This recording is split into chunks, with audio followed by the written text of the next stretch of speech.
ठीक है, जो हमारे पास ड्यूरा मैटर होती है वो आउटर मोस्ट लेयर होती है जो कि कंटिन्यूस होती है एपिन्यूरियम ऑफ स्पाइनल नर्व का। बस इतना याद रखने की आउटर मोस्ट लेयर होती है। एरेक्नॉइड मैटर जो होती है वो थिन और विस्पी होती है, ठीक है, वो ड्यूरा मैटर के अंदर प्रेजेंट होती है, ठीक है। एंड देन इनर मोस्ट हमारे पास जो होती है वो पिया मैटर होती है जो कि टाइटली सरफेस के साथ बाउंड हुई होती है, ठीक है।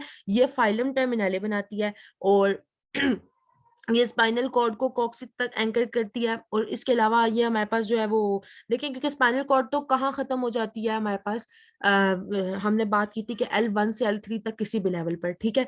तो अब वहां तक ये खत्म हो गई है, तो नीचे इसने जो अपनी ये नर्व फाइबर्स जो स्पाइनल नर्व्स भेजेगा ना, वो ये एंकर करके लेके जाएगा फाइलम टर्मिनले कॉक्सिक्स तक, ठीक है। फॉर्म्स द डेंटिकुलेट लिगामेंट, ठीक है। डेंटिकुलेट लिगामेंट पिया मैटर बनाती है जो कि बेसिकली ड्यूरा मैटर को स्पाइनल कॉर्ड के साथ अटैच करता है, ठीक है। इसके अलावा इनमें स्पेसेस होती है, एक एपिड्यूरल स्पेस होती है जो कि ड्यूरा मैटर के बाहर की स्पेस होगी, ठीक है। ये इधर हम एनेस्थेटिक इंजेक्शन वगैरह लगाते हैं, ये फैट फिल्ड स्पेस होती है। देन सब ड्यूरल स्पेस होती है जो कि ड्यूरा मैटर के अंदर होती है, ये सीरस फ्लूइड फील्ड होती है, ठीक है। और सब एरेक्नॉइड होती है जो कि पिया मैट्रिक और एरेक्नॉइड मैटर के दरमियान में होती है, ठीक है। ये फील्ड विद CSF होती है, इसमें सेरेब्रोस्पाइनल फ्लूइड होता है। उसके बाद हम आ जाते हैं स्पाइनल कॉर्ड के ऊपर। स्पाइनल कॉर्ड जो है वो ग्रे मैटर जो होता है उसका वो सेंटर में होता है, बटरफ्लाई शेप, एच शेप्ड, ठीक है। और जो व्हाइट मैटर होता है वो उसको सराउंड कर होता है। जबकि हमने सेरेब्रल कॉर्टेक्स में क्या देखते हैं हम, के अंदर की तरफ व्हाइट मैटर होता है और जो कॉर्टेक्स की बाहर वाली लेयर होती है इसके अंदर ये ग्रे मैटर की होती है, ठीक है। अब ऑपोजिट है, अब अंदर ग्रे है, बाहर व्हाइट है। देन हमारे पास अगर हम क्रॉस सेक्शनल देखें तो इसमें हमारे पास 3 हॉर्न्स होते हैं, anterior horn, posterior lateral horn and posterior horn, ठीक है। पोस्टीरियर हॉर्न से हमारे पास इंफॉर्मेशन आती है, तो यहाँ पर हमारे पास डोर्सल रूट बन रहा होता है। और वेंट्रल हॉर्न से इंफॉर्मेशन प्रोसेस होकर बाहर जाती है तो ये वेंट्रल रूट बन रहा होता है, ठीक है। ये देखें, इसके अलावा हमारे पास एक पोस्टीरियर मीडियन सल्कस होता है जो कि पोस्टीरियर साइड पर होता है, ठीक है। एक एंटीरियर मीडियन सल्कस होता है, ठीक है। इसको फिशर बोलते हैं क्योंकि ये जरा ज्यादा डीप होता है। सल्कस देखे कम डीप है और ये ज्यादा डीप है। देन हम देखते हैं कि जो ग्रे मैटर तुमने डिस्कस कर लिया, अब व्हाइट मैटर में क्या होता है कि इसी तरह इसमें भी 3 पार्टीशंस होती हैं। ये एंटीरियर व्हाइट कॉलम है, ये लेटरल व्हाइट कॉलम है एंड ये पोस्टीरियर व्हाइट कॉलम है, ठीक है। देन हम देख लिया कि मीडियन फिशर होता है, पोस्टीरियर मीडियन सल्कस होता है, ये क्लेफ्ट्स होती हैं जो कि सेपरेट करी होती है लेफ्ट हाफ को राइट हाफ के साथ, मतलब 2 हाफ्स में डिवाइड करी होती हैं। ग्रे मैटर जो होता है उसमें अनमाइलिनेटेड एक्सॉन्स होते हैं, न्यूरोनल सेल बॉडीज होती हैं, डेंड्राइट्स होते हैं, ठीक है। ये डिवाइड होता है 3 हॉर्न्स में। अभी हमने बात की, एक पोस्टीरियर हॉर्न होता है, एक एंटीरियर हॉर्न होता है, एक लेटरल हॉर्न होता है। और व्हाइट मैटर की हमने बात की थी, इसमें माइलिनेटेड एक्सॉन्स, जिसमें जो इसके हॉर्न्स हमने यहाँ ऊपर डिस्कस किए कॉलम, ये इन्हें फनिक्यूलाई भी बोलते हैं, ठीक है। और ये ग्रे मैटर के हॉर्न्स या इन्हें कॉलम बोलते हैं, ठीक है। अब ये सारे डिवाइड होते हैं सेंसरी और मोटर ट्रैक्ट्स में। देन अब ये देखें, या हमने इसी तरह डिस्कस किया था कि जो हमारे पास इंफॉर्मेशन जा रही है वो डॉर्सल रूट से जा रही है, ये गैंग्लियन बन रहा है, ठीक है। यहाँ से हमारे पास पोस्टीरियर ग्रे कॉलम में जा रही है एंड लीव कहाँ से करेगी इंफॉर्मेशन प्रोसेस होने के बाद, वेंट्रल रूट से, ठीक है। हमने यही बात की कि हॉर्न्स ऑफ स्पाइनल कॉर्ड हमारे पास कौन से है, सोमैटिक और विजुअल सेंसरी न्यूक्लियाई जो होता है पोस्टीरियर ग्रे हॉर्न से जा रहा होता है, ठीक है। सोमैटिक जितनी भी इंफॉर्मेशन होगी वो सारी पोस्टीरियर ग्रे हॉर्न से है, ठीक है। और विजुअल भी सेंसरी जो इंफॉर्मेशन होगी, एंटीरियर ग्रे हॉर्न डील करेगा सोमैटिक मोटर कंट्रोल से, ठीक है। जो मोटर इन्फॉर्मेशन है वो यहाँ से प्रोसेस होगी, मतलब जो इन्फॉर्मेशन प्रोसेस होने के बाद बॉडी में जानी है वो एंटीरियर ग्रे हॉर्न से जाएगी। And then lateral grey horn है, ये हमारे पास सब में प्रेजेंट नहीं होता, ये सिर्फ लंबर और अपर लंबर और थोरेसिक में स्पाइनल कॉर्ड में ये प्रेजेंट होगा लेटरल ग्रे हॉर्न, ठीक है। ये विजरल मोटर न्यूरॉन्स होंगे, ये विजरास से सारी इंफॉर्मेशन लेगा, मोटर इंफॉर्मेशन, ठीक है। पोस्टीरियर में हमारे पास सोमेटिक और विजरल दोनों थी सेंसरी। इसमें एंटीरियर ग्रे हॉर्न में हमारे पास सोमैटिक मोटर है, ठीक है। और लेटरल ग्रे हॉर्न हमारे पास जो इंफॉर्मेशन लेकर आता है वो हमारे पास विजुअल मोटर होती है। ग्रे कमीशन क्या होता है कि जो कि दोनों साइड्स को आपस में कनेक्ट कर रहा है। अभी हम पीछे देखते हैं कि एक इसमें हमने ये देखिए, ये बीच में सेंट्रल कैनाल होती है सुराख, इसमें से CSF फ्लो करता है, ब्रेन स्टेम के साथ ये कंटिन्यूअस होती है, ठीक है। जहाँ वेंट्रिकल्स खत्म हुआ है वहां नीचे जो है वो सेंट्रल कैनाल स्टार्ट होगी। अब ये जो सेंट्रल कैनाल के इस तरफ का एरिया और जो पीछे का एरिया जो इन दोनों हॉर्न्स को आपस में कनेक्ट कर रहा है, वो कौन सा एरिया है, उसे ग्रे कमीशन कमिश्चर बोलेंगे, ठीक है। ये जो आगे वाला एरिया है ये इंटीरियर ग्रे कमिश्चर, और जो पीछे वाला एरिया है ये पोस्टीरियर ग्रे कमिश्चर, ठीक है, जो पोस्टीरियर मीडियन सल्कस के साथ है। इस तरह हमारे पास इंफॉर्मेशन आएगी इस डोर्सल रूट्स के थ्रू पोस्टीरियर हॉर्न में, वहां पर फिर हमारे पास देखेंगे सोमेटिक सेंसरी और विजरल सेंसरी की। देन लेटरल में हमारे पास विजरल मोटर होगी, जो विजरास से मोटर इंफॉर्मेशन आ रही है। देन हमारे पास जो सोमेटिक मोटर लीव करेगी वो एंटीरियर हॉर्न से लीव करेगी, ठीक है। अच्छा, देन स्पाइनल कॉर्ड और स्पाइनल नर्व्स, इनका क्या है, हम हमारे पास यहाँ पे प्लेक्सस बन रहे होते हैं। पहले भी हमने बात की, ब्रेकियल प्लेक्सस है, लंबर प्लेक्सस है, सर्वाइकल प्लेक्सस है, सैकल प्लेक्सस है, ठीक है। तो प्लेक्सस का मतलब क्या होता है कि ये इंटरमिंगलिंग है या मर्जिंग ऑफ नर्व्स है, ठीक है, इनकी सबसीक्वेंट रीअरेंजमेंट हुई है। एक कुछ स्पाइनल जो है वो सेगमेंट से ढेर सारी नर्व्स निकलेंगी, और उसको हम कहेंगे ये प्लेक्सस की, ये मर्जिंग नर्व्स है, ये एक प्लेक्सस की फॉर्म में जा रही है, ठीक है। जिस तरह ये ब्रेकियल प्लेक्सस देखें, C5 C6 C7 और T1 यहाँ से ये निकल रहा है। इसने क्या करना है, इसने अपर बॉडी को जाके सप्लाई देनी है। अब ये जो डिस्ट्रीब्यूशन ऑफ पेरिफेरल नर्व्स होती है ये डिफरेंट होती है स्पाइनल नर्व से, ठीक है। पेरिफेरल नर्व्स में जो हमारे पास डिस्ट्रीब्यूशन हो रही थी वो स्पाइनल नर्व्स की तरह नहीं होती। देखिए, जो सर्वाइकल नर्व्स हैं उनका उन हेड मूवमेंट मतलब अपर बॉडी से उनका लिंक है, थोरेसिक का जो है वो चेस्ट से लिंक है, लंबर का हिप से लिंक है, ठीक है। सैक्रल कॉक्सिजल जो है वो, कॉक्सिजल तो नहीं खैर, सिर्फ सैक्रल, ये लोअर लिम्ब मूवमेंट्स करवाती हैं, ठीक है। देन व्हाइट मैटर की हमने बात की कि उसमें 3 फनिक्यूला या 3 कॉलम होते हैं, पोस्टीरियर, लेटरल और एंटीरियर, ठीक है।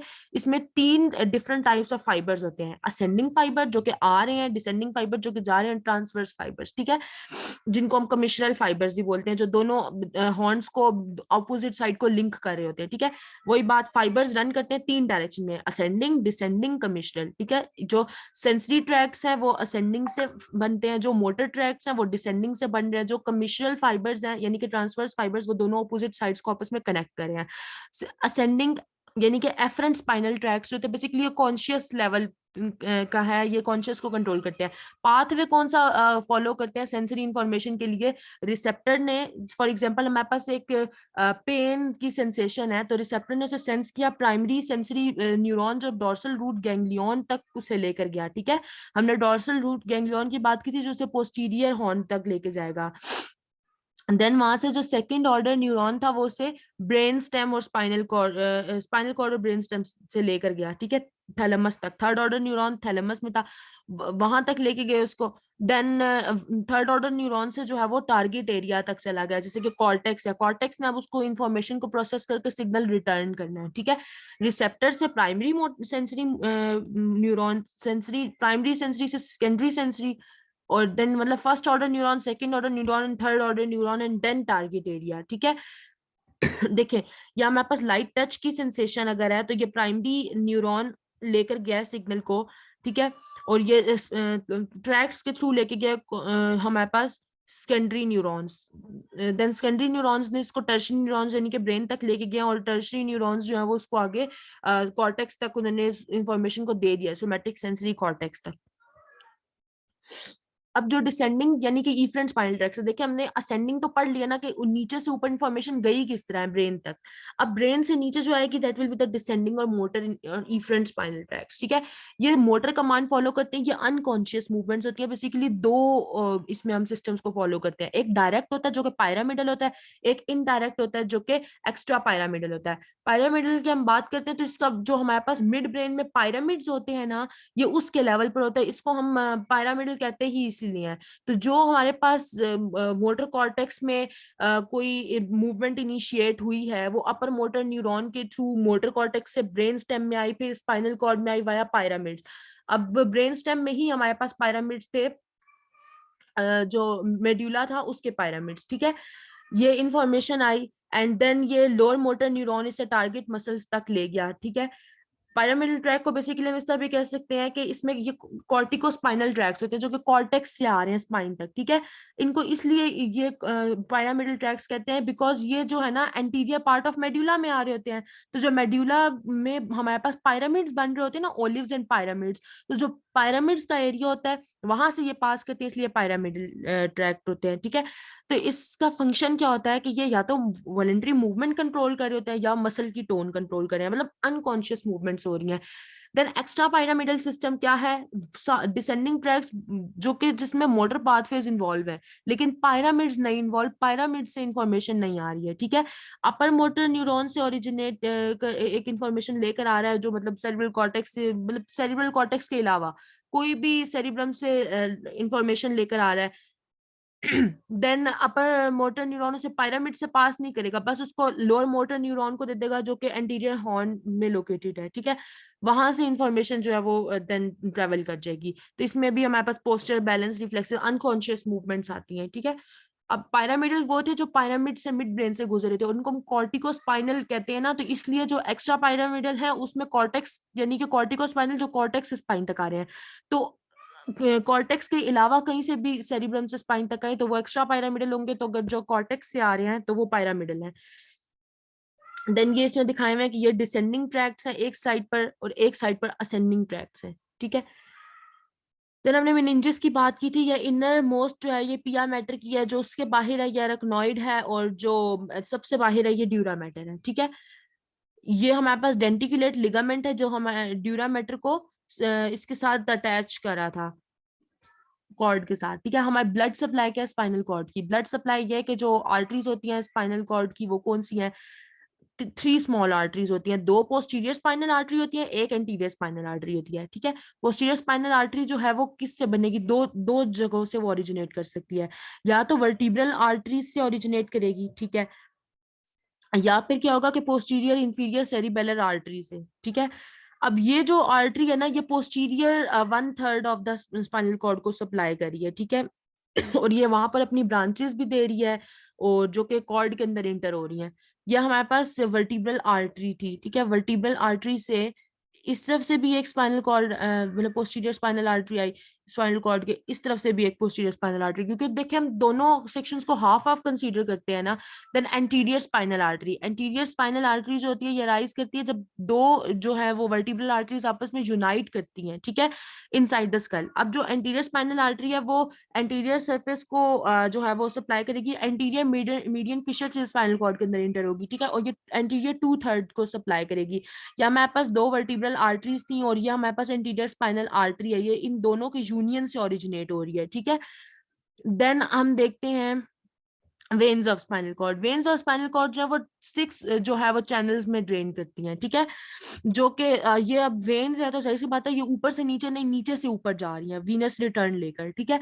तो ये कम्युनिकेट करेंगी superiorly with in the skull, उसके बीच में स्कल के बीच आपने पढ़ा होगा कि वीनस साइनसेस होते हैं उसके अंदर ड्रेन करेगी, और इंटरनल वर्टिब्रल वीनस प्लेक्सस के अंदर भी ड्रेन करेगी, ठीक है। देन हम ऑटोनॉमिक नर्वस सिस्टम देखते हैं, ये भी नर्वस सिस्टम का ही पार्ट है, ठीक है, लेकिन ये मोटर नर्व्स को कंट्रोल करता है। ये दो पार्ट्स में डिवाइडेड होता है, sympathetic division, parasympathetic division. Sympathetic division जो होती है वो फाइट और फ्लाइट रिस्पॉन्स होता है। फाइट और फ्लाइट रिस्पॉन्स का मतलब ये किसी अनयूजुअल स्टिमुलस को रिस्पॉन्ड करा, ये एनर्जी कंज्यूमिंग होता है, ठीक है। ये हमारी एक्टिविटीज को इंक्रीज करने के लिए टेक ओवर करता है। इसमें हम ई रूल याद रखते हैं, ई से exercise, excitement, emergency, embarrassment. For example exercise में किस तरह हमारे पास सिंपैथेटिक नर्वस सिस्टम एक्टिवेट होता है ग्लूकोज का बैलेंस मेंटेन रखने के लिए, ठीक है। देन हमारे पास पैरासिम्पथेटिक आ जाती है इसकी डिवीजन, जो कि रेस्ट एंड डाइजेस्ट होता है, यानी कि ये आपकी एनर्जी कंजर्व करेगा, डेली नेसेसरी बॉडी फंक्शंस को मेंटेन रख रहा है। इसमें डी रूल हम यूज करते हैं, डाइजेशन, डेफिकेशन, डाइज्यूरेसिस, ठीक है। डाइज्यूरेसिस जो होता है वो क्या होता है कि वाटर का बैलेंस मेंटेन रखना। देन हमारे पास क्लिनिकल नोट्स आते हैं, इन्हें हम आगे डिस्कस करते हैं।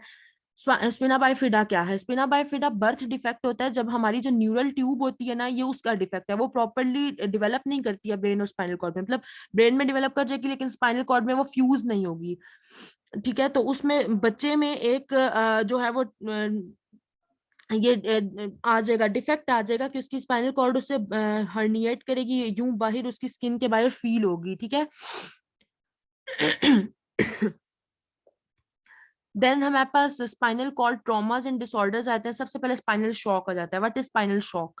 स्पाइनल शॉक वो ट्रांजिएंट पीरियड होता है, एक शॉर्ट पीरियड होता है जिसमें फंक्शनल लॉस हो जाता है किसी इंजरी के बाद। कोई आपको इंजरी हुई है, एक्सीडेंट हुआ है, कुछ भी इंजरी हो गई है तो इससे स्पाइनल शॉक हुआ है और वो जो है आपकी जितनी भी सेंसेस थी वो खत्म हो गई है, ठीक है।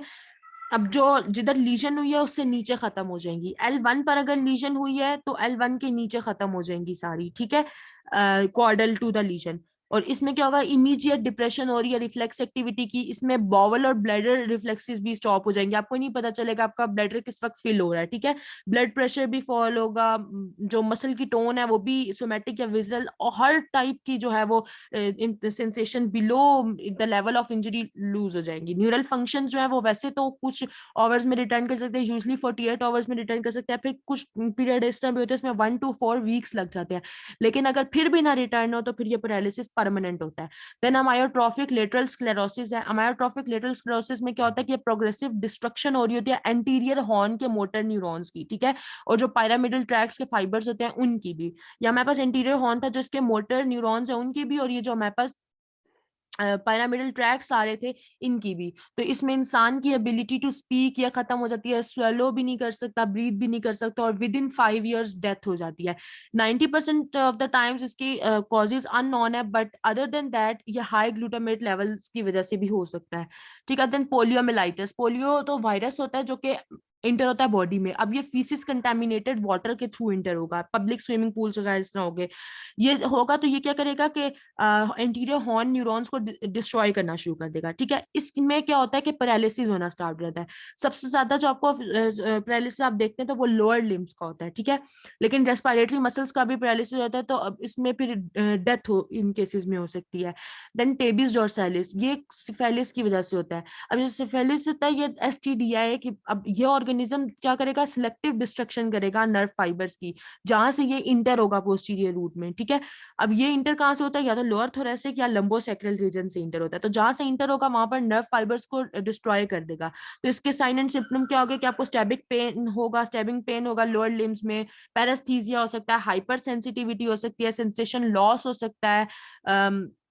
इसके अलावा पोस्चर या पैसिव मूवमेंट्स ये चीजें मेंटेन नहीं रहेंगी, ठीक है। कंप्लीट कॉर्ड ट्रांजेक्शन सिंड्रोम, ये क्या होता है कि इसमें कंप्लीट लॉस ऑफ सेंसिबिलिटी, मतलब पूरी कॉर्ड में, ठीक है, below the level of legion complete हो जाएगी इसमें। अब देखें एक जगह अगर लीजन हुई तो इसमें सेंसरी इंफॉर्मेशन तो जा रही है ना, और उस जगह से जो स्पाइनल कॉर्ड जो स्पाइनल नर्व्स इमर्ज करी हैं उनका प्रॉब्लम आएगा ना, ऊपर का तो नहीं आएगा, ठीक है।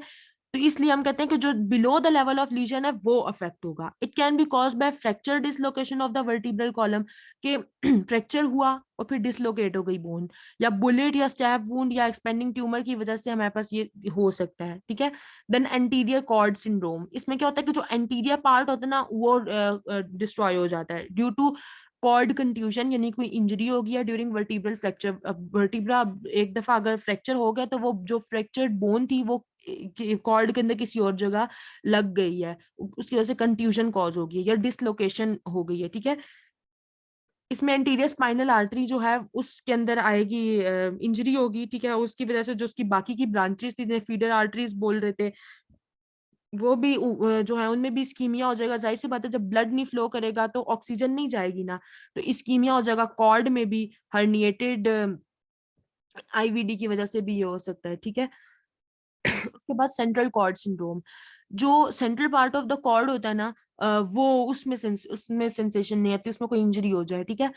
अब ये hyper extension of cervical region और स्पाइन की वजह से भी हो सकता है। स्पाइन इंटीरियरली प्रेस हो रही होती है वर्टिब्रल बॉडीज की वजह से, पोस्टीरियरली लिगामेंटम फ्लेवम जो होता है ना वो उससे उसकी बल्जिंग हो जाए तो वो उसको कंप्रेस कर रही होती है। Anteriorly vertebral bodies, posteriorly ligamentum फ्लेवम, ठीक है। और ये पे क्या होगा कि जो सेंट्रल रीजन है ना स्पाइनल कॉर्ड का, इसकी वजह से उसमें डैमेज आ जाएगा। देन ब्राउन सिक्वार्ड सिंड्रोम, जिसको hemi section of the cord बोलते हैं, यानी कि half side of the cord जो है वो यूज नहीं होगी, ठीक है। Hemi section of the spinal cord ये किस वजह से होगा, fracture dislocation of vertebral column की वजह से, bullet stab wound expanding tumour, इन सब चीजों की वजह से ये हो सकता है कि हाफ साइड हमारी जो है वो खराब हो जाए। इनकम्प्लीट हेमी सेक्शन कॉमन है लेकिन कंप्लीट हेमी सेक्शन रेयर है। अब इनकम्प्लीट हेमी सेक्शन का क्या मतलब है, अब ये देखेंगे एक पूरी साइड का हुआ हुआ है, ठीक है, ये कंप्लीट हेमी सेक्शन है। अगर ये हो कि ये इससे भी हाफ हो जाए तो ये क्या होगा कि ये इनकम्प्लीट हेमी सेक्शन होगा, वो हमारे पास कॉमन है और कंप्लीट रेयर है, ठीक है। देन हम देखते हैं कि जो हमारे पास अगर C4 की इंजरी हो जाए तो टेट्राप्लीजिया होता है, ठीक है। C4 के पे इंजरी हो जाए तो उसके नीचे की जितनी भी सेंसेशन थी वो लॉस हो जाएंगी, ये टेट्राप्लीजिया का पैरालिसिस होगा, ठीक है। C4 ऊपर लोकेटेड होता है तो उसमें की शोल्डर सब कुछ आ जाएंगे। देन C6 के लेवल पर इंजरी हो जाए होगा टेट्राप्लीजिया ही, लेकिन C6 के लेवल से नीचे सारी जो है वो लॉस हो जाएंगी सेंसेशन। देन अगर T6 की इंजरी हो जाए तब पैराप्लीजिया होगा कि हमारे पास दो लिम्स अफेक्ट हो रही है, लेकिन T6 के नीचे का सारा लेवल, ठीक है। देन हम देख रहे हैं कि अगर L1 की इंजरी हो जाए तो पैराप्लीजिया होगा, L1 के नीचे का लेवल लॉस हो जाएगा, ठीक है। उसमें मतलब एक लिम्ब हमारे पास अफेक्ट होगी, या दोनों ही अफेक्ट होंगी, या बस एक अफेक्ट होगी, ठीक है। वैसे मोनो में एक होती है लेकिन पैरा में दो ही होती हैं, लेकिन क्या है कि हमें अगर देखें हाफ साइड भी हो सकती है। खैर बेसिक यही है कि अगर T6 की इंजरी होगी तो पैराप्लीजिया होगा below the level of injury, and अगर L1 की इंजरी होगी तो पैराप्लीजिया होगा below the level of injury, ठीक है। Thank you, that was the end.